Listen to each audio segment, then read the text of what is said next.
Tackle Test Episode 6, Old School Cranks. That's right, we're not taking open any new boxes, any new crankbaits, any new baits. This is all about old school right here. So I made up my own little box so we can show you exactly what's going on here. We got 4 baits here. I'm just gonna do the 3 crankbaits, I believe. We get the first one we're gonna do is, this is the old Speed Shad, Bomber Speed Shad. This thing has been around for quite a while. A really thin bait. It is harder to throw than a potato chip. I can just tell you right now, Pringles can outcast this thing right here, but there was definitely a time and place where this thing was good. We're gonna take a look at that guy. We're gonna take a look at the Bomber Model A. Now this is an old one. They still make these. Bomber Model A is a 7A right here, and it's in one of these faded herringbone type colors. But pull this out of the box. This is an old bait. We're gonna take a look at that and see. You know, nobody throws this anymore. And then the last one, the last crankbait we're gonna do here is a Bandit 200. Now this is the original Bandit, back when the original owners had it, from Sardis, Mississippi down there. Some nice people. I never had the opportunity to know them, but man, I have sure enough fished a lot of these back in the day. This one is from back in the 90s. I can tell you that. Now Pradco has since bought Bandit. I don't know exactly what all they've changed, you know, in production since then. But you know how everybody, oh, it's not as good as the old one. That's what everybody always says. It's not as good as the old one. The wiggle wart's not as good as the old one. It's what everybody always says. But this is one of the original Bandit 200s. We're going to take a look at that. I'll tell you a few stories about the Bandit 200 right there. But first, we got to tie it on. We got to tie one on. We're going to tie on the old Speed Shad. Now I can tell you from experience, I have caught a number of fish on this crankbait over the years. I have not caught a fish on this bait in many years, but many years ago I did catch a good number of fish on this bait, and it definitely seemed like it was a cold water type deal. And as from what I remember, let's take a look. From what I remember, it's got kind of a tight wobble to it. It casts a little better than I remember, to be honest with you. Some of the gear may not have been as good, but I'd say it's a little more subtle. We'll take a look at it underwater, but it's a little more subtle. It swims a little bit.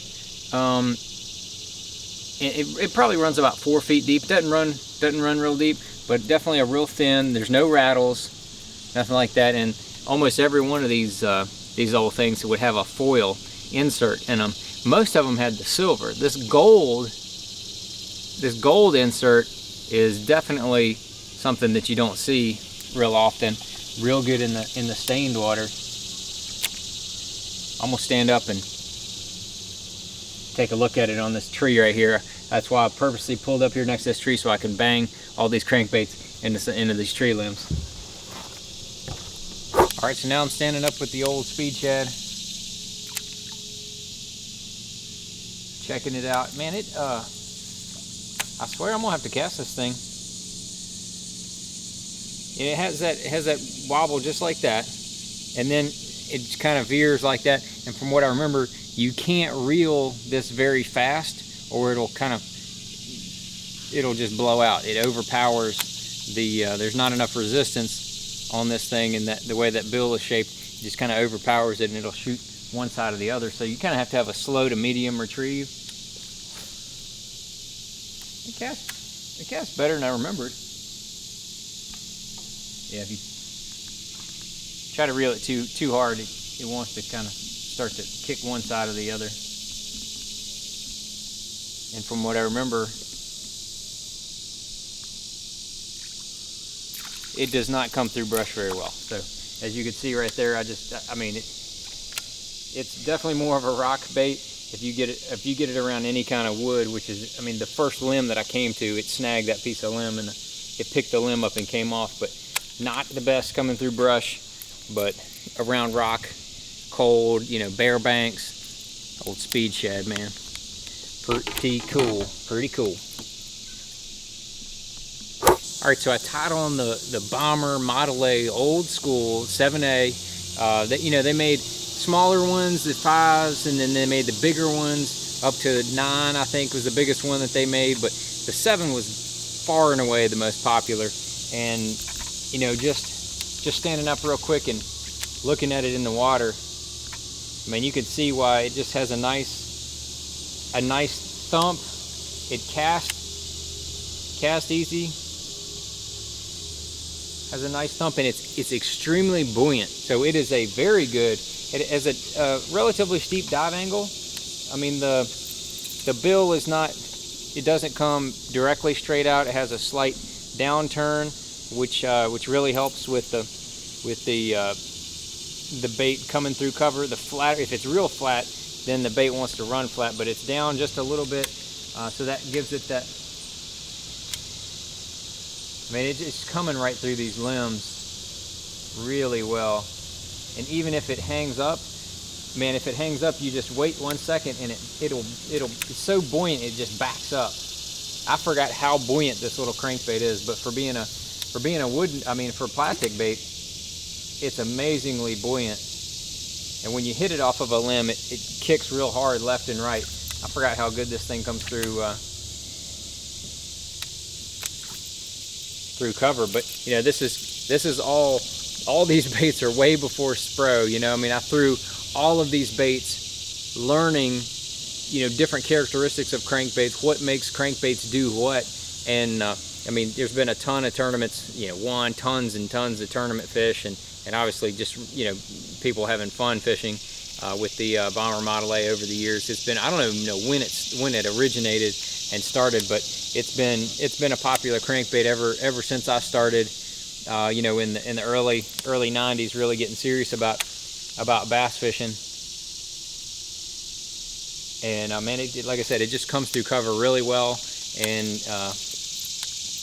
it's definitely been, for me, it's been replaced with the Spro Little John MD.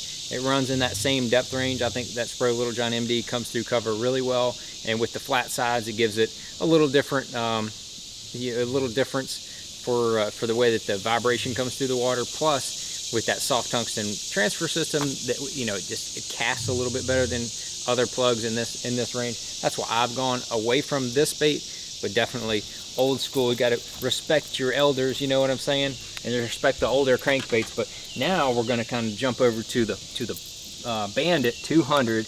It's definitely, I would say, the most popular Bandit, because the Bandit had a 100, they had a 300, they had you know, a deep diving crankbait, which was marginal at best. The 100 was a good bait. The 300 was pretty good. It had a little longer bill with the same shaped body, but and they had a Footloose, which was a real shallow one. But those are just all the different Bandit crankbaits that they've come out with over years. But far and away, the 200 was the most popular, probably because it ran in the depth range that more people wanted to fish. This bait would probably run in that 6 to 7 foot. You can get it down a little bit deeper than that, putting it on lighter line. But let me see. I hadn't thrown a Bandit 200 in forever. Very interesting. I would say it's a little harder thump, a little bit more roll, but you can see that the bill is more squared off. So what you're going to get is you're going to get more, not as much pull on the end. So you know, with the Model A, you're gonna, the bill running further out, it pulls down a little bit more. The Bandit 200, it's a little bit shorter, doesn't pull down as hard, but you've got a lot of water displacement because it is still a fairly wide lip for a little short lip. So it still has that down tilt, but it has a harder thump. Now the one interesting part is that the line tie is really close to the nose of the bait on the Model A, and that creates a certain action to where it usually produces a harder thump. Now with this bait, the 200 Bandit 200, the line size is a little further out. It's a little further out. So what that does is it makes it swim a little bit more, makes it thump. Often makes it thump a little bit more, and as I'm seeing, just on a steady retrieve, the bait, it has a little more swimming action than the Model A. I would call it kind of like next generation. I mean, the body shape and size and everything is very similar to that 7A, but definitely a lot more of a swimming action. That the tail, the rear of this bait kicks out more than that Model A. And when a crankbait swims more, that's what I call it, you know, rather than pivoting, when it swims more, it has a tendency to come through cover a little bit better without being super buoyant. This bait is not near as buoyant as the Model A, but it definitely can just walk right through tons of limbs. Yeah, I'm just smashing it right into these limbs, and it's just walking right through there. I mean, the hooks are small, you know, that helps. And they're only size 6 hooks, and they're turned in. You know, they're the old. These are actually old Mustad triple grips, like Gen 1, first generation. And so those things don't have a ton of bite, so they're gonna naturally come through cover a little bit better, but they're really small. But still, that bait walks through, swims through the cover more like the Little John MD. Being that it crawls its way through there. But this bait's definitely got more roll than the Little John MD, mainly because the Little John MD's got flat sides, and it puts off a little different vibration. It casts pretty good, you know. I mean, I just kind of flung it out there just to see. It's a 12-pound Sunline fluorocarbon, what I crank with quite a bit.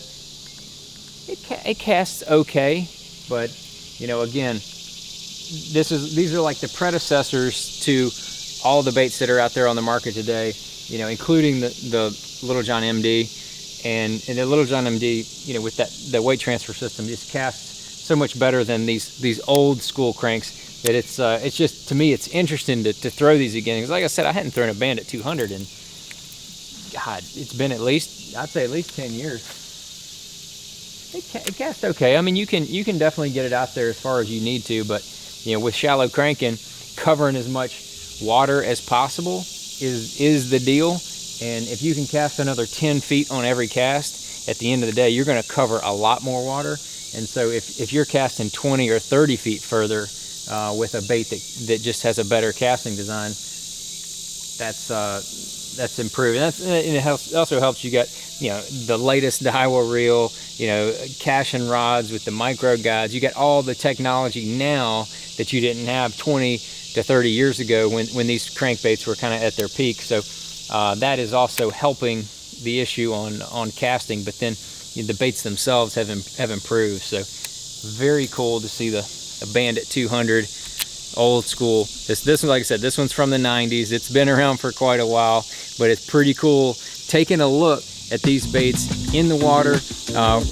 Showed you that underwater footage of all 3 of these baits. But there we go. This tackle test, old school crankbaits. 3 of my old school crankbaits from back in the day, and I had to give a little respect to my boy Fat Cat, because he is old school since '87, boys and girls. It's '87.